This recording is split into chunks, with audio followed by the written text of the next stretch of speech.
Hi friends, ఈ వీడియోలో 2018లో release అయిన లవర్ ఇన్ ద యాటిక్ అనే ఒక రొమాంటిక్ థ్రిల్లర్ మూవీని ఎక్స్ప్లెయిన్ చేయబోతున్నాను. ట్రూ స్టోరీని బేస్ చేసుకుని ఈ మూవీ తీయబడింది. ఒక హ్యాండ్సమ్ అబ్బాయిని 9 ఏళ్ల పాటు వాళ్ళ ఇంటి అటక మీదే ఉంచుకున్న ఒక పెళ్ళైన అమ్మాయి. బట్ సడన్ గా ఈ విషయం చుట్టుపక్కల వాళ్ళందరికీ తెలిసిపోయేసరికి చివరికి తన హస్బెండ్ ని ఇంకా ఈ సొసైటీని తను ఎలా మోసం చేసుకుంటూ వచ్చింది అనేదే ఈ movie story.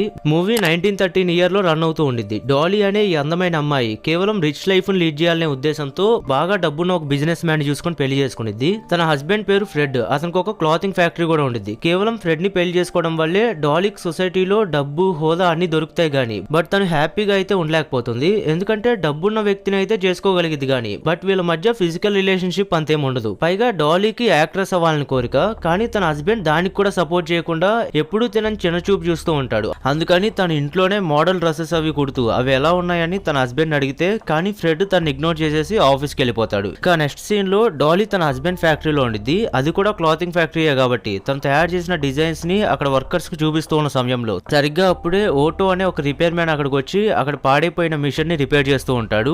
Dolly first time ఓటోని చూడగానే అట్రాక్ట్ అయ్యి ఇంకా అతను ఒక రైటర్ కూడా అవడం వల్ల ఈ 17 ఏళ్ల ఓటో అనే ఈ కుర్రాడు మంచి మంచి రొమాంటిక్ స్టోరీస్ అవి రాస్తూ ఉంటాడు. ఇప్పటికే అవి ఎన్నో మ్యాగజైన్స్ లో పబ్లిష్ అయ్యాయి కూడా. అతను స్టోరీస్ చదివిన డాలీ ఆ స్టోరీస్ ని లైక్ చేస్తుంది. అంతేకాకుండా తను ఓటోను కూడా లైక్ చేస్తుంది. ఇక్కడ సీన్ కట్ చేస్తే డాలీ తన హస్బెండ్ కోసం బ్రేక్ఫాస్ట్ రెడీ చేస్తుంది. కానీ ఫ్రెడ్ కి చాలా ఏళ్ల తర్వాత కోరికలు పుట్టి డాలీని సెడ్యూస్ చేస్తూ ఉంటాడు. అయితే డాలీ కూడా టెంప్ట్ అయ్యే లోపే అతనికి ఫ్లైట్ లేట్ అయిపోతుందని చెప్పి సో ఇదే మూడ్ ని వీక్ అంతా కంటిన్యూ చేయి, నేను తిరిగి వచ్చాక నేను సాటిస్ఫై చేస్తా అంటాడు. అప్పుడు డాలీ సరదాగా నన్ను ఎక్కడికైనా బయటికి తీసుకెళ్తానంటేనే నేను ఈ మూడ్ ని కంటిన్యూ చేస్తాను అనడంతో విచిత్రంగా అప్పుడు ఫ్రెడ్ కోపం వచ్చి నీ తొక్కలో ముడితో నాకేం పని లేదులే అని చెప్పి తిట్టేసి వెళ్ళిపోతాడు. ఇలాగే గంటకు ఒక రకంగా బిహేవ్ చేస్తూ డాలీకి అసలు అర్థం కాడు. దాంతో ఇంకా తనకి ఇదంతా విసుకొచ్చేసి తన హస్బెండ్ తో చాలా బోర్ ఫీల్ అవుతూ ఉంటుంది. డాలీ కొత్త లైఫ్ ను కోరుకోవడం మొదలు పెడుతుంది. అందుకే తన ఇంట్లో ఉన్న మిషన్ ని కావాలనే నైఫ్ తో డ్యామేజ్ చేసి తన హస్బెండ్ తో మన ఇంట్లో ఉన్న మిషన్ పాడైపోయిందని చెప్తుంది. నేను ఫ్రెడ్ జూనియర్ కోసం డ్రెస్ కుట్టేటప్పుడే అది రిపేర్ అవ్వాలా అని చెప్పడంతో అప్పుడు అది విని ఫ్రెడ్ షాక్ అవుతాడు. తన వైఫ్ ప్రెగ్నెంట్ అయిందని తెలిసి సర్ప్రైజ్ అయ్యి వెంటనే అది రిపేర్ చేసి అతన్ని పిలిపిస్తానులే అంటాడు. కానీ ఇక్కడ ఫ్రెడ్ కి తెలియంది ఏంటంటే తన వైఫ్ కావాలనే అబద్ధం చెప్పి ఆ హ్యాండ్సమ్ రిపేర్ మ్యాన్ ని ఇంటికి పిలిపించుకోవడం కోసమే తన ఈ నాటకం ఆడుతుంది. ఇంకా తర్వాత రోజు తను అనుకున్నట్టుగానే ఓటో ఆ మిషన్ ని రిపేర్ చేయడానికి అక్కడికి వస్తాడు. అలా ఆ రోజు వాళ్ళ ఇంటికి వెళ్ళడం అనేది ఓటో లైఫ్ ని కూడా కంప్లీట్ గా మార్చేస్తుంది. వెళ్లి డోర్ కొట్టగానే తను చాలా బ్యూటిఫుల్ డ్రెస్ వేసుకుని వచ్చి డోర్ తీస్తుంది. తనను చూసి ఓటో ఇంప్రెస్ అయిపోతాడు. కొద్దిసేపు అలానే స్టన్ అయిపోయి చూస్తూ ఉన్న తర్వాత ఇంకా అతన్ని లోపలికి ఇన్వైట్ చేస్తుంది. లివింగ్ రూమ్ లో ఉన్న ఆ మిషన్ దగ్గరికి తీసుకెళ్లి ఇదే నువ్వు బాగు చేయాల్సిందని చెప్తుంది. అయితే అక్కడ నైఫ్ ని చూడగానే ఓటోకి తను కావాలనే ఈ మిషన్ ని డ్యామేజ్ చేసిందని అర్థమైపోతుంది. కానీ ఆ మిషన్ ని ఫిక్స్ చేశాక ఓకే ఇంక ఇది పనిచేస్తుంది మేడం అని చెప్తాడు. అప్పుడు తను నీ హ్యాండ్స్ లో ఏదో మ్యాజిక్ ఉన్నట్టుంది, అందుకే అంత తొందరగా రిపేర్ చేయగలిగావని చెప్పి తన కాళ్ళని ఓటో పై నుంచి అదే చేత్తో నా కాళ్ళకు కూడా మసాజ్ చేయమని అంటుంది. అలా కొద్దిసేపు రబ్ చేసిన తర్వాత మెల్లిగా థింగ్స్ హీట్ అవుతూ తను ఇంకో స్టెప్ ముందుకు వేసిద్ది. అదేంటి నీకు చెమటలు పడుతున్నాయి, పర్లేదు డ్రెస్ ఇప్పేసుకో గాలి ఆడిద్ది అంటుంది. ఓటో కూడా ఇంకొక మాట కూడా మాట్లాడకుండా లేచి వెంటనే బట్టలని ఇప్పేస్తాడు. డాలీ అలాగే కూర్చొని అదంతా చూస్తూ ఉంటుంది. తనే ముందు అడ్వాంటేజ్ తీసుకునిద్దేమో అని వెయిట్ చేస్తూ ఉంటే కానీ తను ఎంతసేపు అయినా అలానే చూస్తూ ఉండడంతో ఓటోకి నిజంగా టెన్షన్ అయిపోయి ఇప్పుడు ఏం చేయాలో అర్థం కాదు, మీరు కూడా డ్రెస్ రిమూవ్ చేయొచ్చుగా అని అడిగితే అప్పుడు Dolly better luck next time అని చెప్పి లేచి వెళ్ళిపోతుంది. అలాగే తను వెళ్తూ మంచి సెడక్టివ్ వాయిస్ లో ఈ మిషన్ డైలీ ఇలాగే పాడవుతుంది, నువ్వే వచ్చి ఎవరికి తెలియకుండా దీన్ని రిపేర్ చేసి వెళ్ళాలంటుంది. ఇంకా నెక్స్ట్ డే కూడా తను చెప్పిన ప్రకారమే ఆ ఇంటికి బయలుదేరతాడు. అతని మైండ్ వాయిస్ లో నేను నిన్నటి నుంచి ఏం తినలేదు తాగలేదు కానీ స్నానం మాత్రం 2 times చేశానంటూ. ఎవరికి తెలుసు నేను ఈ రోజు ఆడబోయే పిచ్ కొంచెం డర్టీగా ఉండొచ్చేమో, సో అందుకే మనం క్లీన్ గా వెళ్ళాలనుకుంటాడు. చాలా ఎక్సైటెడ్ గా వెళ్లి డోర్ కొట్టగానే అప్పుడు డాలీ బ్యాక్ సైడ్ ఉన్న డోర్ ఓపెన్ చేస్తుంది. చూడడానికి చాలా పద్ధతైన డ్రెస్ వేసుకుని కనబడుతుంది. ఇంకా టైం వేస్ట్ చేయకుండా వెళ్లి అతని మీద కూర్చొని చాలా ప్యాషనేట్ గా ఇద్దరు లవ్ చేసుకోవడం మొదలు పెడతారు. అలా వాళ్ళ ఫస్ట్ ఇంటరాక్షన్ ముగిసిన తర్వాత ఇంకోటో ప్రతిరోజు వాళ్ళ ఇంటికి వెళ్ళడం స్టార్ట్ చేస్తాడు. అలా డైలీ సేమ్ మిషన్ ని రిపేర్ చేస్తూ ఫస్ట్ టైం అతని ప్రొఫెషన్ లో ఉన్నందుకు చాలా హ్యాపీ ఫీల్ అవుతాడు. తన హస్బెండ్ కూడా రోజు వర్క్ వెళ్ళిపోతూ ఉండడం వల్ల అతనికి ఈ విషయాలు ఏం తెలియవు. ఇటువైపు వీళ్ళ మధ్య ప్రేమ పెరిగిపోతూ చివరికి ఎప్పుడైనా ఒక రోజు కలవడం కుదరకపోయినా గానీ చాలా డిప్రెషన్ లోకి వెళ్ళిపోతారు. ఇలా డైలీ తనకి ఎడిక్ట్ అయిపోతూ ఉన్న విషయాన్ని గమనించి ఇలా మ్యారేజ్ అయిన అమ్మాయితో డైలీ కలవడం అంటే నాకంత కంఫర్టబుల్ గా లేదని చెప్తాడు. పోనీ డైవర్స్ తీసుకోవచ్చు కదా, అప్పుడు ఇంకా ఏ భయము లేకుండా మన ఇద్దరం కలిసి న్యూ లైఫ్ ని స్టార్ట్ చేయొచ్చు కదా అని అంటే కానీ డాలీకి మాత్రం తన రిచ్ లైఫ్ కి బాగా అలవాటు పడిపోయి అదే ఇప్పుడు వీడితో వెళ్ళిపోతే ఈ డబ్బు ఇంకా పరపతిని మిస్ అయిపోతుంది కాబట్టి సో నా హస్బెండ్ తో విడిపోవడం అంటే అది ఇప్పుడు అయ్యే పని కాదులే అని బదులుగా నువ్వు నన్ను సుఖపెట్టడం మీదే ఎక్కువ ఫోకస్ చేయని చెప్తుంది. అలా కొన్ని సెషన్ల తర్వాత ఒక రోజు తన హస్బెండ్ బాగా తాగేసి ఇంటికి వస్తాడు. బిగ్గర్ గా పాట పాడుతూ వన్స్ ఆ బెడ్రూమ్ లోకి ఎంటర్ అవగానే డాలీ పగలంతా అలసిపోయి నిద్రపోతూ ఉంటుంది. కానీ ఫ్రెడ్ మాత్రం చాలా హ్యాపీగా డాన్స్ చేసుకుంటూ వచ్చి అలా బెడ్ మీద ఉన్న తన వైఫ్ ని కిందకు లాగేసి మరి బలవంతం చేస్తాడు. అలా తన నిద్రలేపి ఎప్పుడో 1 వీక్ బ్యాక్ ఆగిపోయిన మ్యాటర్ ని ఇప్పుడు ఫినిష్ చేసుకుంటాడు. కానీ డాలీ మాత్రం అంతేం హ్యాపీ ఫీల్ అవ్వదు. ఎందుకంటే తనకు తన హస్బెండ్ పైన ప్రేమ పోయి ఇప్పుడు కేవలం ఆ రిపేర్ మ్యాన్ ని మాత్రమే ఊహించుకుంటూ ఉండిద్ది. ఇక నెక్స్ట్ డే ఓటో ఇంటికి రాగానే ప్రతి మగాడు కోరుకునే లైఫ్ ని డాలీ అతనికైతే ఇచ్చేస్తుంది. ఏంటంటే అతను డైరెక్ట్ గా ఆ ఇంటి అటక మీదకి తీసుకెళ్లిపోయి అక్కడ తను అరేంజ్ చేసిన రూమ్ ని చూపించి నేను ప్రతి నిమిషం మిస్ అవుతున్నాను, అందుకే ఇంకెక్కడే ఉండిపోమని అడుగుతుంది.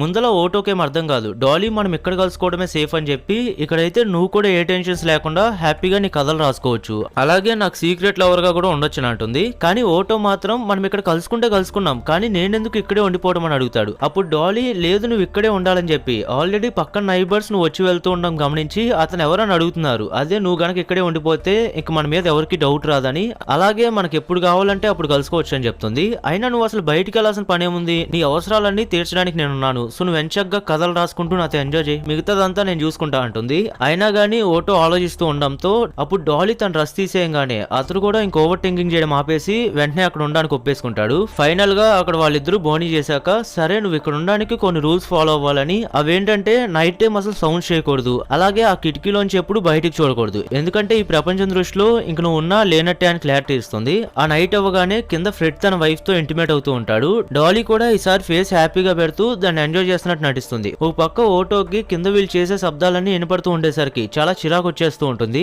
అయినా గానీ అతను అదేం పట్టించుకోకుండా ఓన్లీ తన కథలు రాయడం మీద కాన్సన్ట్రేషన్ పెడతాడు.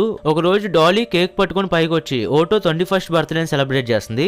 అసలైతే అతనికి 17 ఏళ్ల వయసు ఉన్నప్పుడు తెచ్చి ఆటకపైన పెట్టుకుంటుంది. ఇప్పుడు అతనికి 21 సంవత్సరాలు వచ్చేసాయి. అంటే దాదాపు 4 ఏళ్ల పాటు ఫ్యామిలీతో గానీ సొసైటీతో గానీ ఎటువంటి కాంటాక్ట్ లేకుండా కేవలం ఆ అటకపైన కథలు రాసుకుంటూ డాలీ కింద ఒక సెక్స్ లేవ్ లాగా బతికేశాడు అనమాట. సో ఇంకిద్దరు కలిసి ఆ క్యాండిల్స్ ఊదాక తర్వాత అతనికి ఒక ఎన్వలప్ చూపించి ఇప్పుడు దాకా అతను రాసిన స్టోరీస్ అన్ని పబ్లిష్ అయ్యాయని చెప్తుంది. అది తెలియగానే ఓటో కూడా చాలా హ్యాపీ ఫీల్ అవుతాడు. వాళ్ళ సిచ్యువేషన్ సెలబ్రేట్ చేసుకోవడానికి ఆ రోజు నైట్ ఓటోని తీసుకుని ఒక పబ్ కు వెళ్తుంది. చాలా ఏళ్ల తర్వాత అతను ఇదే ఫస్ట్ టైం బయటికి రావడం, అందుకని అతనికి అంతా కొత్తగా కనిపిస్తూ ఉంటుంది. డాలీ ఏమో అక్కడ డాన్స్ చేస్తూ ఎంజాయ్ చేస్తూ ఉంటే ఓటో మాత్రం వాళ్ళ అందరి ముందర డాన్స్ వేయడానికి చాలా ఎంబారసింగ్ గా ఫీల్ అవుతాడు. ఎందుకో వాళ్ళందరూ అతని వైపే చూసినట్టు అనిపిస్తూ ఒక్కసారిగా బాగా పానిక్ అయిపోతూ ఉంటాడు. దీంతో ఇంకప్పుడు డాలీకి అర్థమైపోతుంది వీడింకా జనాల్లో ఉండలేడు, వీడికి ఇంకా మనమే దిక్కని చెప్పి ఇంటికి వెళ్ళంగానే మళ్ళీ తిరిగి అదే అటకపైకి దాంకుంటాడు. ఇక్కడ సీన్ కట్ చేస్తే మనకు హస్బెండ్ అండ్ వైఫ్ ఇద్దరు రెస్టారెంట్ లో డిన్నర్ చేస్తూ కనిపిస్తారు. అక్కడ ఫ్రెడ్ తినే పని మీద ఉంటే డాలీకి కళ్ళు ఖాళీగా ఉండలేక ఆ పక్క టేబుల్ దగ్గర ఉన్న హ్యాండ్సమ్ అబ్బాయిని అదే పనిగా చూస్తూ ఉంటుంది. అయితే అది ఫ్రెడ్ చూసేయడంతో నువ్వు నన్ను మాత్రమే అలా చూడాలంటాడు. తను క్యాజువల్ గా రెస్టారెంట్ అంతా చూస్తున్నా అని చెప్పినా గానీ ఫ్రెడ్ కి మాత్రం తన అబద్ధం చెప్తుందని తెలుసు కాబట్టి ఇలా అయితే నువ్వు ఎప్పటికీ లాస్ ఏంజలస్ వెళ్ళలేవు, అలాగే యాక్ట్రెస్ కూడా అవ్వలేవు అంటాడు. అప్పుడు డాలీకి కూడా కోపం వచ్చి ఫిజికల్ రిలేషన్షిప్ లో నువ్వు ఒక జీరో అని చెప్పి తిట్టేసి వెళ్ళిపోతుంది. ఇంకా వీళ్ళు ఇంటికి వచ్చాక కూడా ఆ గొడవ కంటిన్యూ అవుతూ ఒకరిపై ఒకళ్ళు గట్టిగా అరుచుకుంటూ ఉంటారు. ఇంకా తను ఏ విధంగా అరుస్తుందంటే తన భర్త తను ఏదో చేసేస్తున్నాడు, చంపేస్తున్నాడు అన్నంత రేంజ్ లో అరుస్తుంది. దాంతో ఆ కేకలన్నీ పైన అటక మీద ఉన్న హీరోకి వినపడేసరికి బహుశా డాలీ ప్రమాదంలో ఉందేమో అనుకుని వెంటనే గన్ తీసుకుని కిందకి పరిగెడతాడు. కింద ఫ్రెడ్ తన వైఫ్ కి బుద్ధి చెప్తూ ఉంటే ఓటో సమయానికి మెట్లు దిగొచ్చి మర్యాదగా తను వదిలేమని బెదిరిస్తాడు. ఇంకా తన చేతిలో గన్ కూడా ఉండేసరికి ఫ్రెడ్ భయపడిపోయి తను వదిలేస్తాడు. యాక్చువల్ గా ఆ గన్ ని అక్కడ పెట్టిందే డాలీ అనమాట. తను కావాలనే తన హస్బెండ్ ని రెచ్చగొట్టి ఓటో చేతే ఫ్రెడ్ చంపించేలా ఇదంతా ప్లాన్ చేస్తుంది. అయితే అనుకున్నట్టుగానే ఓటో కిందకి దిగి వచ్చేసరికి ఫ్రెడ్ ఎవర్రా నువ్వు అని అడిగితే నేను డాలీ సీక్రెట్ లవర్ అని చెప్తాడు. నువ్వు డైలీ డ్యూటీకి వెళ్ళిపోయిన తర్వాత మేమిద్దరం బాగా ఎంజాయ్ చేసేవాళ్ళమని, ఇంకా నేను 6 years గా అటక మీదే ఉన్నా అని కూడా చెప్పేస్తాడు.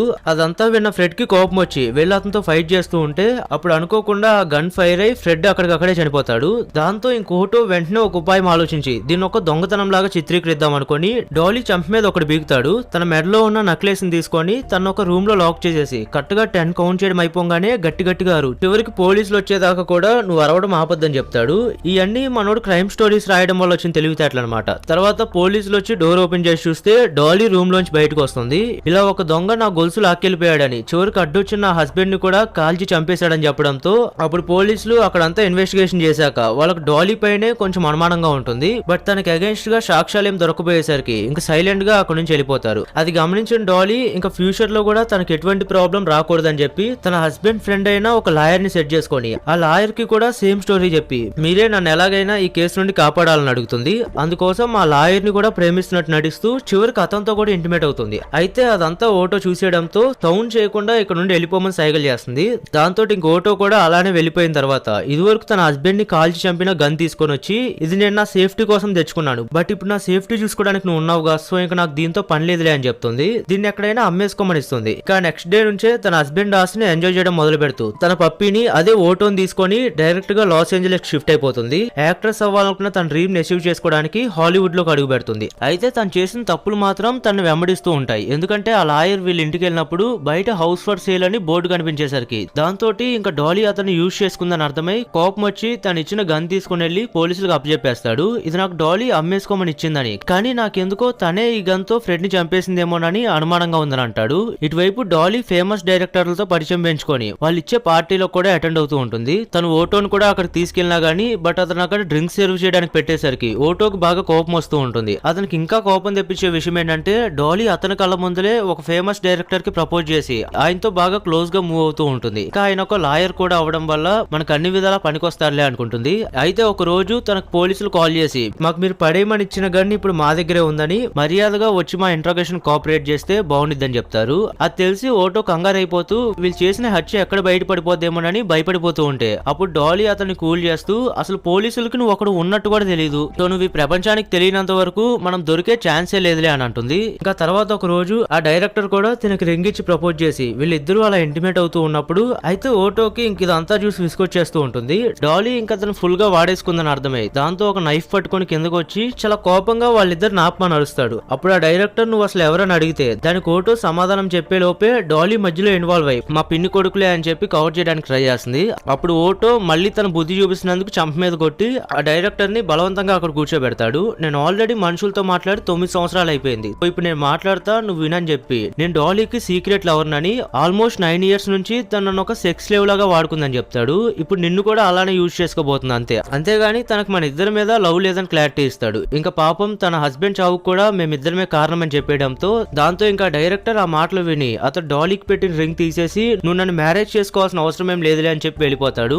అతను వెళ్ళిపోయిన తర్వాత డాలీ అసలు ఇదంతా ఎందుకు చేసావని అడిగితే అప్పుడు ఓటో నువ్వు చేసేది నేను చూడలేకపోతున్నా అంటాడు. ఇటువైపు ఆ డైరెక్టర్ పోలీసులకు జరిగిందంతా చెప్పేయడంతో దాంతో పోలీసులు వెంటనే వచ్చి వీళ్ళిద్దరిని అరెస్ట్ చేసి తీసుకెళ్తారు. ఇక్కడ సీన్ కట్ చేస్తే ఆ డైరెక్టర్ డాలీని విజిట్ చేయడానికి జైలుకి వెళ్తాడు. అప్పుడు కూడా డాలీ నువ్వు అంటే నాకు ఇష్టమని నాటకం ఆడుతూ నేను జైలు నుండి బయటకు రాగానే మనం మ్యారేజ్ చేసుకుందామని అడుగుతుంది. కానీ ఆ డైరెక్టర్ మాత్రం నేను రెండోసారి కూడా ఫూల్ అవ్వలేనులే అని చెప్తాడు. అయినా నీ హస్బెండ్ ఎవరు చంపారు నిజం చెప్పని అడిగితే అప్పుడు డాలీ నిజంగా నా హస్బెండ్ ని ఓటోనే చంపాడు అంటుంది. ఒకవేళ నువ్వు అతన్ని కుక్క పిల్ల యూజ్ చేసుకుని నీ హస్బెండ్ ని చంపేలా చేసుంటావని వాళ్ళు రేపు కోర్టులో వాదించచ్చు అంటాడు. నెక్స్ట్ సీన్ లో వాళ్ళిద్దరికి హ్యాండ్ కప్స్ వేసి కోర్టుకు తీసుకెళ్తారు. ఫ్రెడ్ ని నిజంగా హత్య చేసింది ఎవరనే దాని మీద కోర్టులో ట్రయల్స్ నడుస్తూ ఉంటాయి. అప్పుడు ఆ డైరెక్టర్ మళ్ళీ అంత అందమైన అమ్మాయి జైలుకి వెళ్ళడం ఇష్టం లేక డాలీ గురించి అంత పాజిటివ్ గానే చెప్తాడు. ఇంకప్పుడు ఎలాగో గన్ ఫైర్ అయింది కూడా ఓటో వల్లే కాబట్టి అతడే ఫ్రెడ్ ని హత్య చేసినట్టుగా నిరూపించడంతో కోర్టు ఫైనల్ గా ఓటోకు శిక్ష విధిస్తుంది. కానీ అతని పాపం 9 ఏళ్ల పాటు వాళ్ళ అటక మీద ఒక సెక్స్ లేవ్ లాగా ఉంచుకొని అతని లైఫ్ ని నాశనం చేసిన డాలీని మాత్రం కోర్టు జస్ట్ మందలించి వదిలేస్తుంది.